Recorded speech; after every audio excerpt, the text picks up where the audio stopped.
We're going to come to the Bible reading now, as we have had a focus on the hope of joy.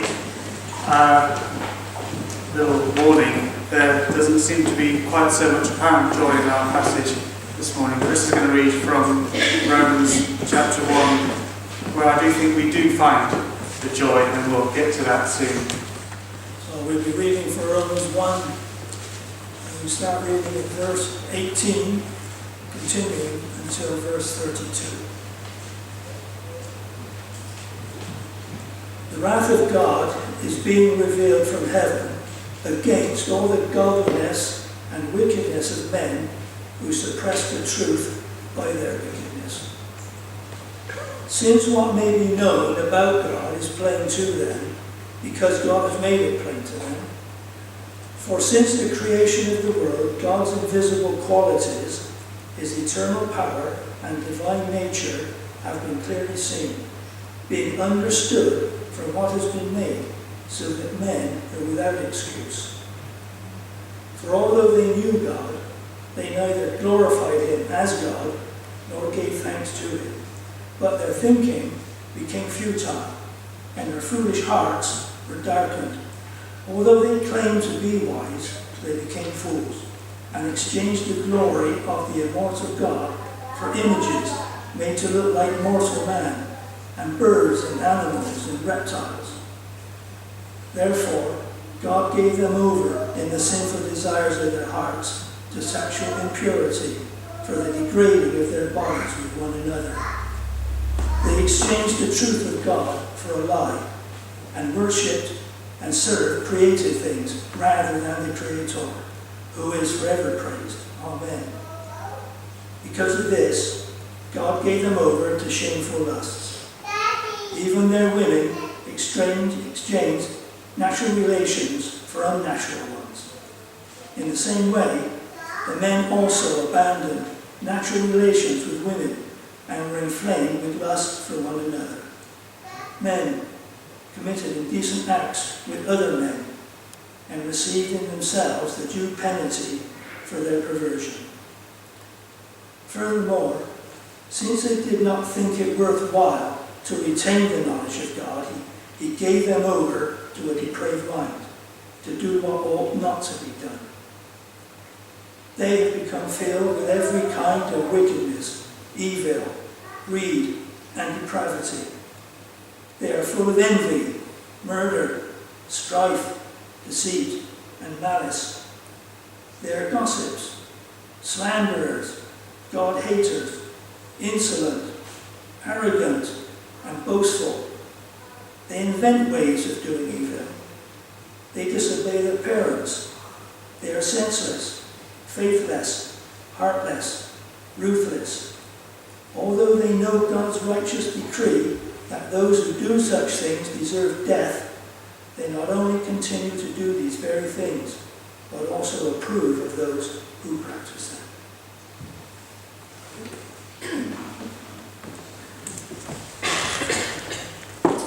Thank you. Just keep your Bibles open at that point, and we'll start to look in more depth at this, but let's first pray.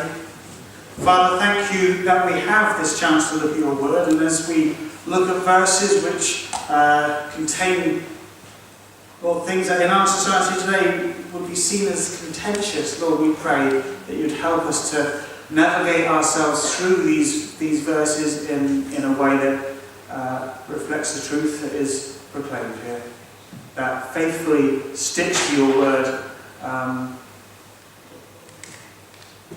Lord, in a way that also reflects your love and your compassion.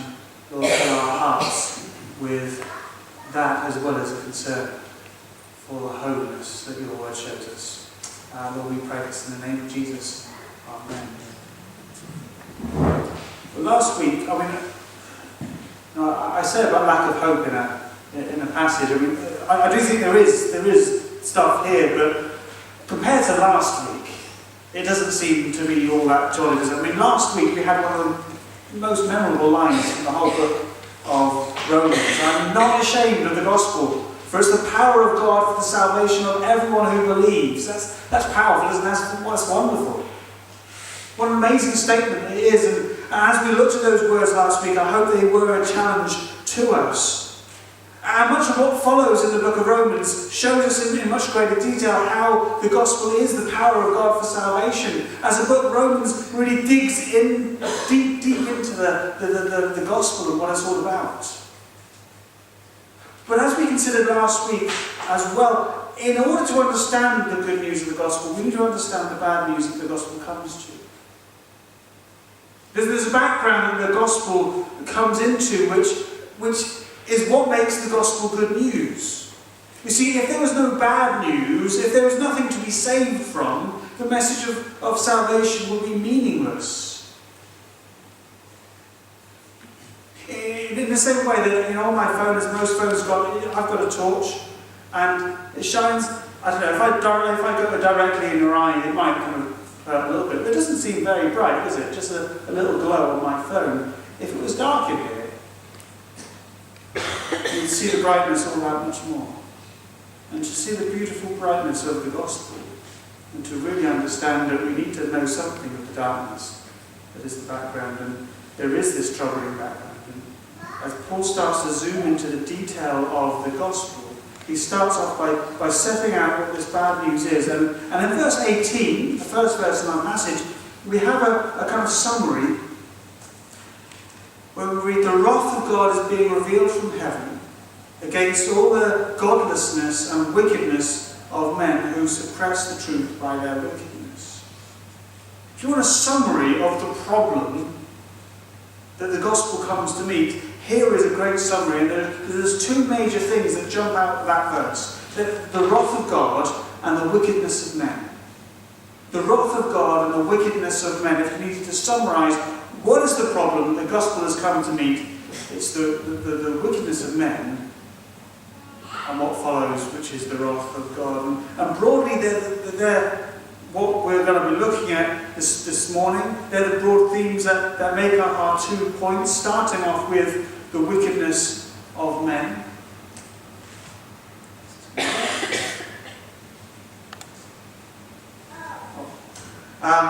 So our first point is the wickedness of men, and there's going to be a few sub-points. I seem to be doing that quite a lot recently, which means more scribbling probably, but I don't know if that will always be the same. But we have a few sub-points. But throughout this passage, we see references to the wickedness of men. And by the time we get to the end of the passage, we see this great list of evil deeds. From verse 29, we read that they have become filled with every kind of wickedness, evil, greed, and depravity. They are full of envy, murder, strife, deceit, and malice. They are gossipers, slanderers, God-haters, insolent, arrogant, and boastful, and invent ways of doing evil. They disobey their parents. They are senseless, faithless, heartless, ruthless.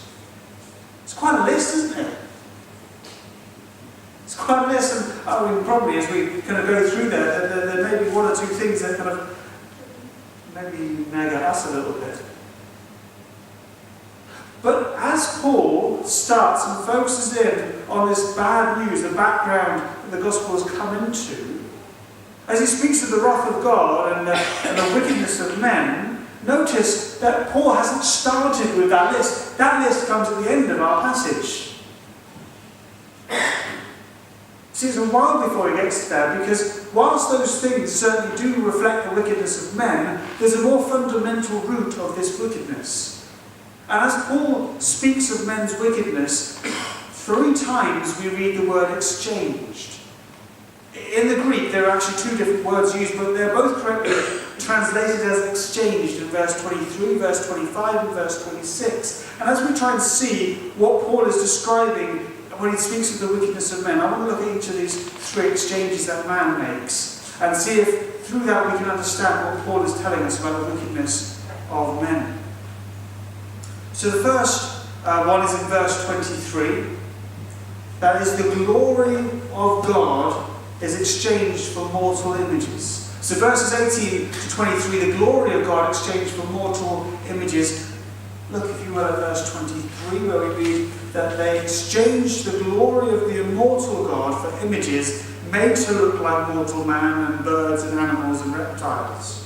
What's Paul talking about here? He's talking about false religion, in which instead of glorifying the Creator, we choose to glorify something of creation itself and worship something other than God, worshipping the creation rather than the Creator.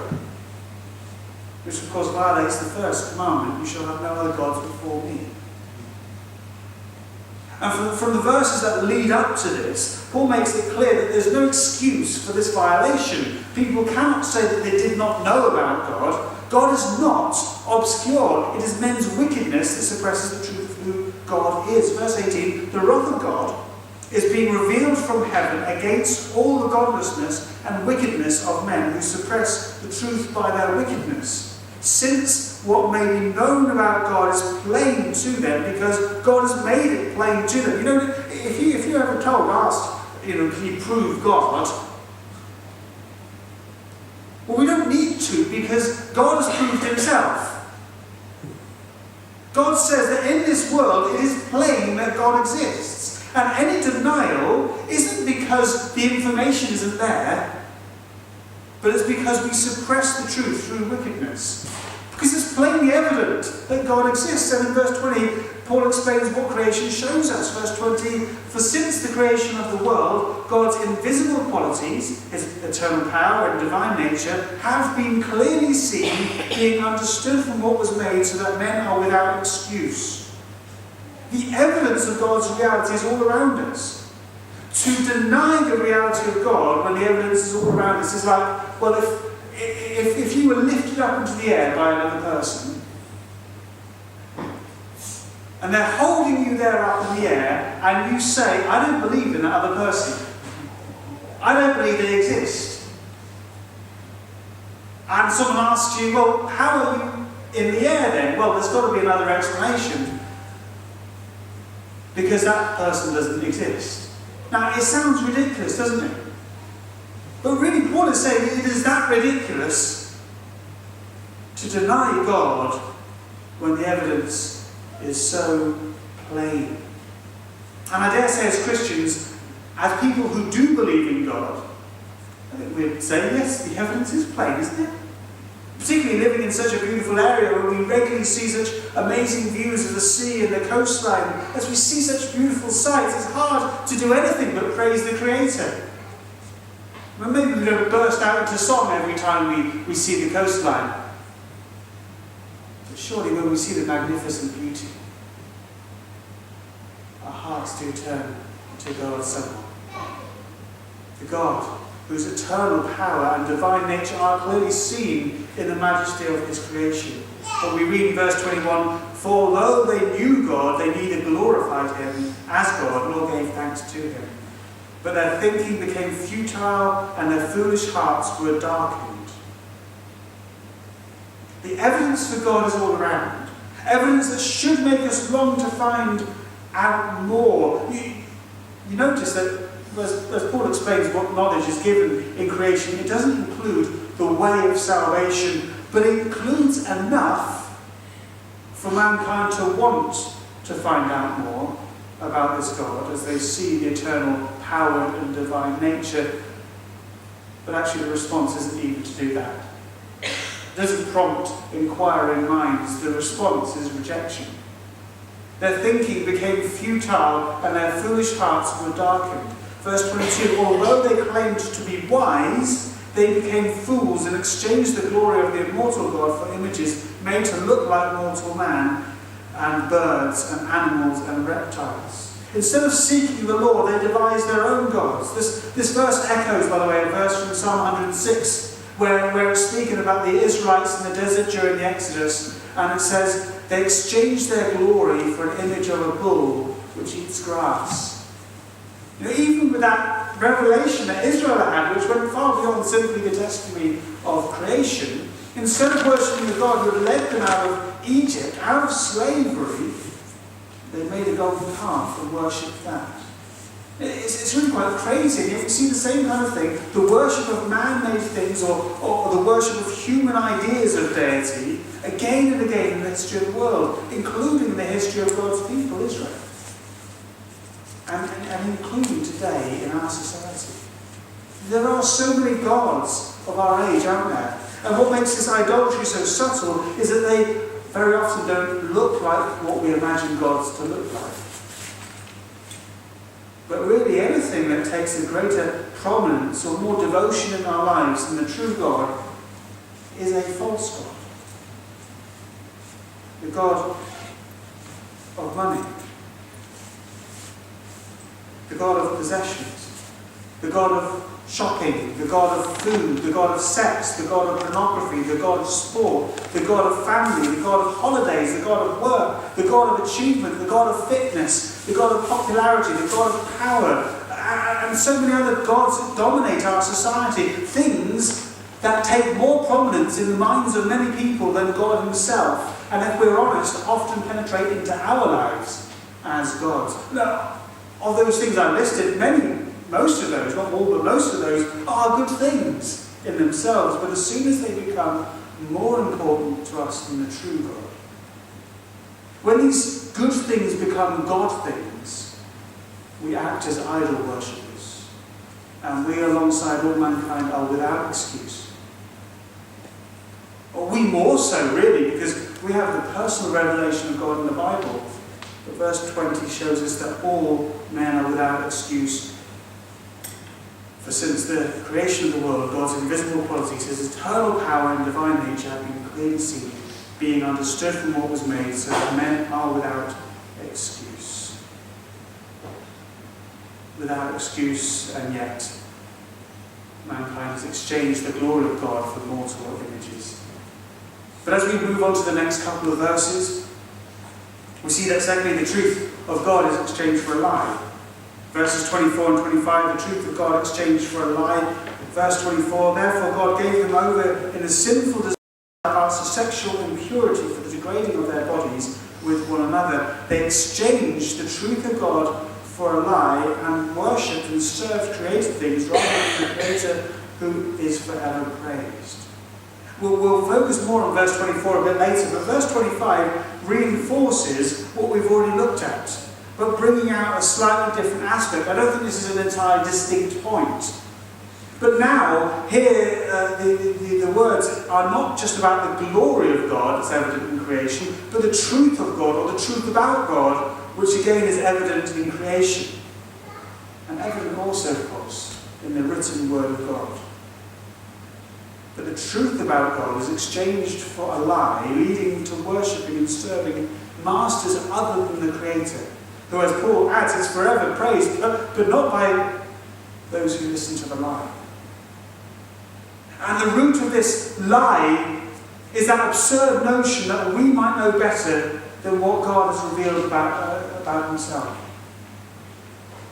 It is absurd, isn't it? Because God is all-knowing, all-powerful, all-loving, and we should know that whatever he reveals about himself, both in creation and in his word, is trustworthy and true. And yet, if you look around at our society, you will see just how little value there is in this truth about God. Indeed, we live in a time when the concept of truth is often rejected. There's no objective truth. This is my truth and that's your truth. And if they're not the same, it doesn't matter as long as you don't oppose my truth. As long as your truth doesn't imply that my truth is wrong, we can just accept all truth because after all, it doesn't really matter since there is no truth. What a load of rubbish. Of course there's truth. For example, gravity is true. And even if I decide I don't believe it, even if, according to my truth, gravity doesn't exist, if I find myself below a falling object, it's going to hit me. Because truth does not yield to my opinions. Truth is simply truth. And the truth of God, the truth about who he is and his nature, demands a response. And simply not believing this truth won't help us. As surely as that falling object will hit us in the head, the reality of God will affect our lives and eternity. And because of who he is, because of what the truth about God shows us, our response should be one of worship and service to God. But instead, verse 25, they exchanged the truth of God for a lie and worshipped and served created things rather than the Creator who is forever praised. And we too readily, even as Christians, Exchange the truth of God and the truth proclaimed by God for lies. Because whilst we're normally quite happy accepting all the truth of God, as soon as we don't like that truth, maybe too easily, we decide that we'll go a different way. We will trust our own judgment. In the last few years, there's been a lot said about fake news, hasn't there? And the key to knowing whether something is fake news or not is very often linked to how reliable the source is. And in the same way, when we hear things that are said of God, we can know whether it's fake by looking at the source and seeing where it's come from. Has it come from God or has it come from man? So the message that God is not in control of the universe is fake news. The message that God is not more loving and personally involved with this world, fake news. The message that we are not inherently sinful, fake news. The message that some of the moral laws in the Bible are not relevant today, fake news. The message that being good makes you a Christian, fake news. The message that most people go to heaven, fake news. The message that there is no hell, fake news. And we could go on. But we know that these things are fake because God has said otherwise. He's revealed the truth in His Word, in the Bible, the truth about who God is and the truth about who we are and how we relate to Him. But in the wickedness of men, they exchange the truth of God for a lie and worship and serve created things rather than the Creator who is forever praised. But also, as Paul speaks of the wickedness of men, Paul mentions another exchange. And that is the gifts God has given us are exchanged for perversions of those gifts. Verses 26 and 27, the gifts of God exchanged for perversions. Look at verse 26. Because of this, God gave them over to shameful lusts. Even their women exchanged natural relations for unnatural ones. Now, I'm not going to spend too much time on this right now, but we'll come back to it in a bit. But notice the progression that's happened. As man has rejected the glory of God, and as he has rejected the truth of God, he now perverts the gifts of God. And I use the word pervert very deliberately, even though it is contentious to do so. But that word is given at the end of verse 27. And it is what's going on. You see, in this example, the gift of God, which is sexual relations, is not rejected. It's not a rejected gift. And I don't think we can say it's merely distorted either. Rather, the gift is being twisted and turned around. The gift is still there, but it's being used in the wrong way. A way that is against the intention and the word, the ongoing word of the giver. But, like I said, we're going to come back to that subject in a minute because it kind of overlaps with our second point. In fact, the broader theme, which is the second point, overlaps in all kinds of ways, as we'll see. But the second broader point is this. The wrath of God is being revealed. The wrath of God is being revealed. Now, when we talk about the judgment of God, the key moment in the whole of history is a moment that has not happened yet, which is the day of final judgment in the future when Christ returns. But verse 18 speaks of God's wrath being revealed in the present. There is a final judgment, but even now God's wrath is being revealed. And aspects of that final judgment can be seen today. It's the same as with our salvation. If we know Christ as our Saviour and Lord, one day we will be in the new heaven and the new earth, where our salvation will be complete and we will be fully enjoying all the delights of being with God forever. But even now we're able to enjoy a taste of that in our communion with God, in our fellowship with each other, and in the many gifts that God gives us. And as the wrath of God is being revealed, or one day will be fully revealed, but even now there are effects of God's wrath on sinful man. And in this passage we read the term gave over, or gave them over 3 times. Verse 24 and 26 and 28. It speaks of God giving over. The Greek word is not an unusual word, it's a very quite a few times in the New Testament, meaning delivered. It's a word that could be used in both positive and negative ways, but here in Romans chapter 1, it's negatively used to speak of God's wrath delivering a people to a consequence. And again, we have 3 subpoints, but they overlap so much, I'm just going to bring them together. So we see that people are given over to sinful desires, given over to shameful lusts, and given over to a depraved mind. In verse 24, we read that God gave wicked men over in sinful desires of their hearts to sexual impurity for the degrading of their bodies with one another.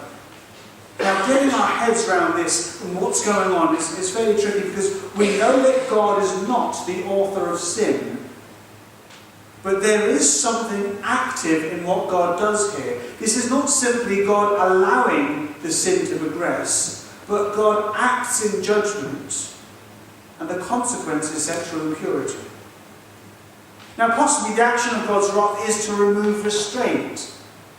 Maybe the restraint of our consciences, maybe something else. But we see very clearly that God's wrath is expressed as he gives people over to the result of that sexual desire that they have. And the language gets stronger in verse 26, when we read of God giving them over to shameful lusts. And then Paul specifies what he means, or at least gives an example. Verse 26, because of this, God gave them over to shameful lusts. Even their women exchanged natural relations for unnatural ones. In the same way, the men also abandoned natural relations with women and were inflamed with lust for one another. Men committed indecent acts with other men and received in themselves the due penalty for their perversion. Now, I don't need to tell you this, that the subject of homosexuality is a very contentious subject, at least when it comes to any reference to the Bible saying that homosexual practice is sinful. Now, let's be clear, the Bible does not say that homosexual practice is worse sin than any other sexual sin. And the Bible does not say that temptation to such a thing is sinful in itself. And the Bible certainly does not say that we should love someone who is homosexual less than someone else. Absolutely not, of course not. And let's also be clear that in other passages, different types of sexual sin are focused on, and overall the New Testament doesn't have a disproportionate focus on homosexuality. But with all that said, this passage is very clear that homosexual practice is wrong. It's against nature, says Paul. It's a perversion of the gift of sex that God has given us. Now, just a little kind of insert into it. Some people suggest the language of going against nature relates to heterosexual people who have homosexual relations. So, if someone who is by nature heterosexual and has a homosexual relation, that's going against nature. But if someone who is by nature homosexual who has a homosexual relation, that's okay. That's what some people try and say here, but that is not what the text says. Because it speaks of desires in verse 24 and lusts in verses 26 and 27. This is people who would describe themselves as, by nature, homosexual, because they're doing the things that fit in with their temptations. So there's no allowance. These verses are clearly saying that all homosexual practice is wrong. Now, if you know your Bible well, this is probably not a surprising thing, even if it is contentious. The thing that may be more surprising is that this is part of the effect of God's wrath being poured out. It says, verse 26, that because they have rejected the truth of God, God gave them over to these sinful ways. And in verse 28 we see even further progression. We read that God gave them over to a depraved mind to do what ought not to be done. So in his wrath, God has given wicked men over to their sinful desires, their shameful lusts, and a depraved mind, so that, verse 29, they have become filled with every kind of wickedness, evil, greed, and depravity. They are full of envy, murder, strife, deceit, malice. They are gossipers, slanderers, God-haters, insolent, arrogant, boastful. They invent ways of doing evil. They disobey their parents, they're senseless, faithless, heartless, ruthless.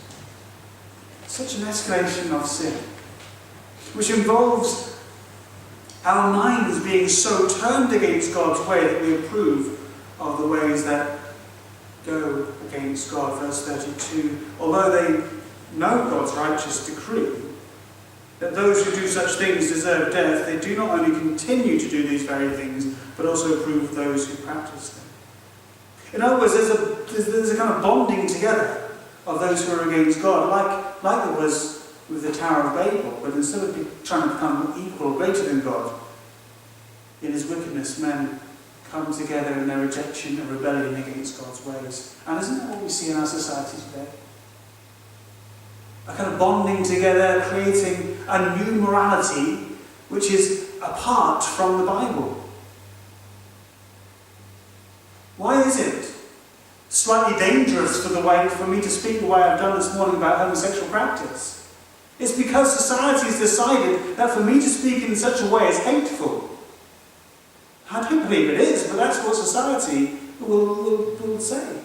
And the narrative of our culture puts sexuality as so central when it comes to our identity that it's kind of parallel to matters of ethnicity and gender. So to speak against homosexual practice is seen as the equivalent of speaking in favour of the oppression of women, or in favour of the suppression of other ethnicities, or being pro-slavery or something like that. I mean, that is the way our society pushes people to think. There are many other examples where the teaching of the Bible has become seen as immoral. For example, the complementary roles of men and women. The Bible shows man and woman to be equal but different. Well, that is seen as pretty bad by many in our society, and very easily that creeps into the church. And increasingly, there are more and more things where there is a opposing morality in our society, where people do not only continue to do these very things, but also approve of those who practice them.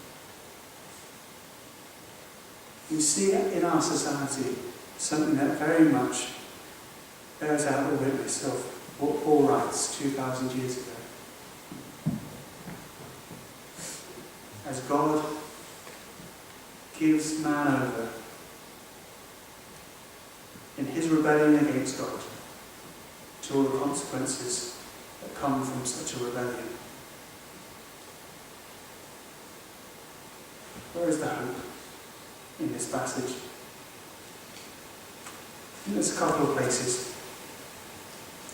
One is by pondering why.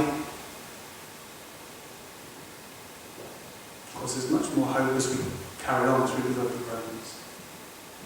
But why does God allow this? Why does God allow this escalation? In fact, why has he given man over to this in his wrath? Well, I wonder, I'm not the only person to wonder this, but I think it may be, in part, that through the depravity, people may see their need of God.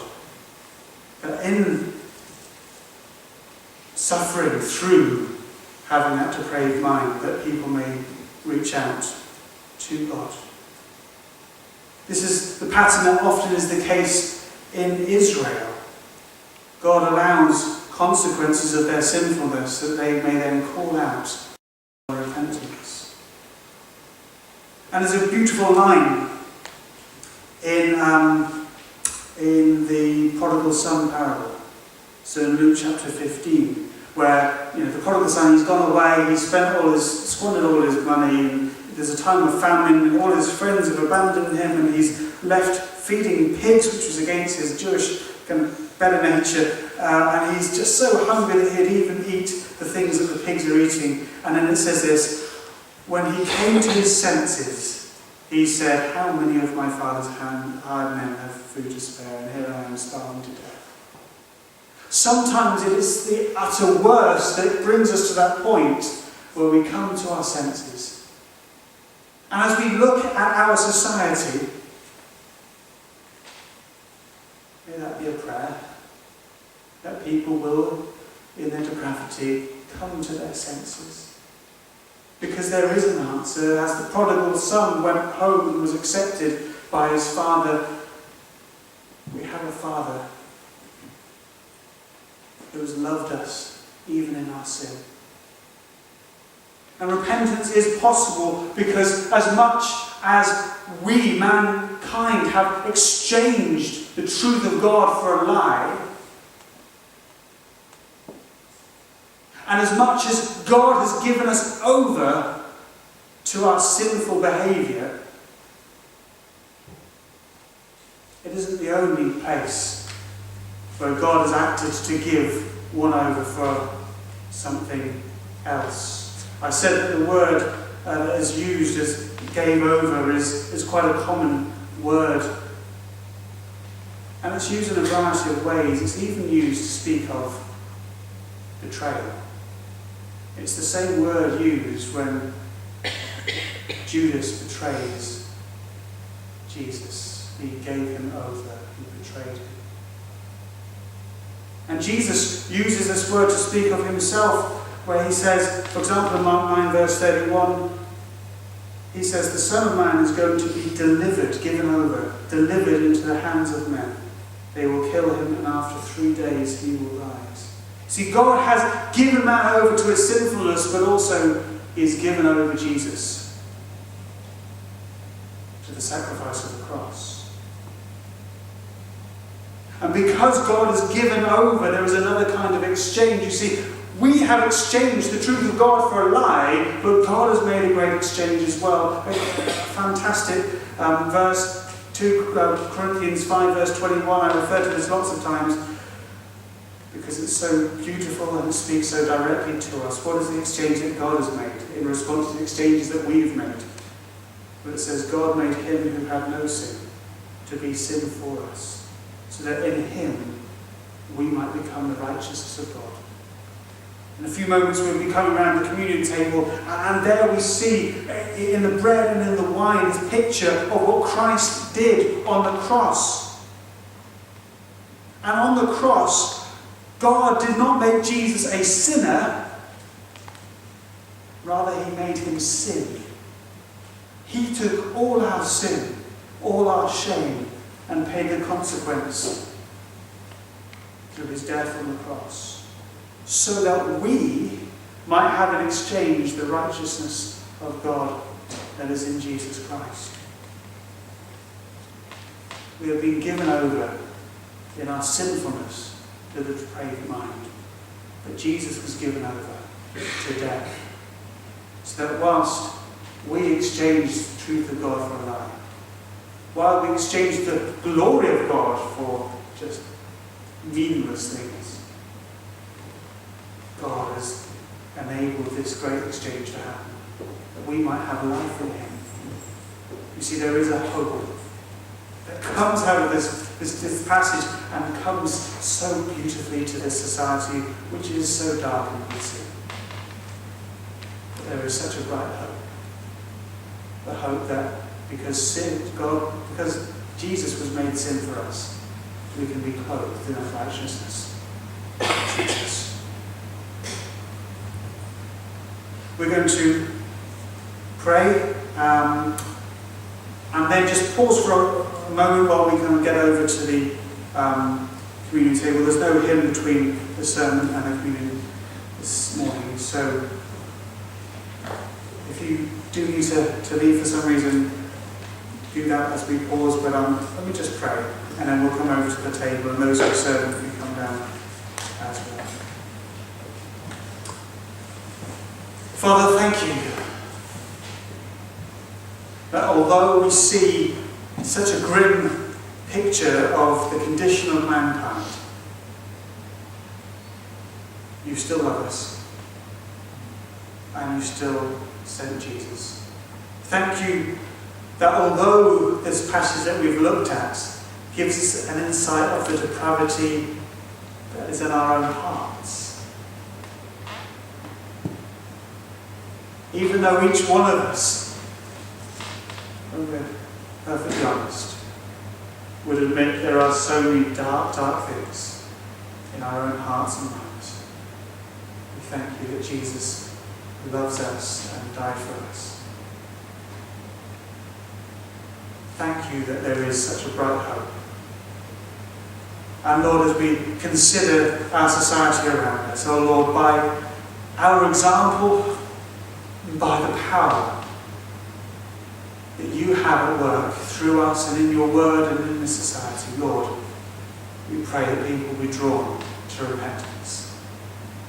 In your power we pray. Amen.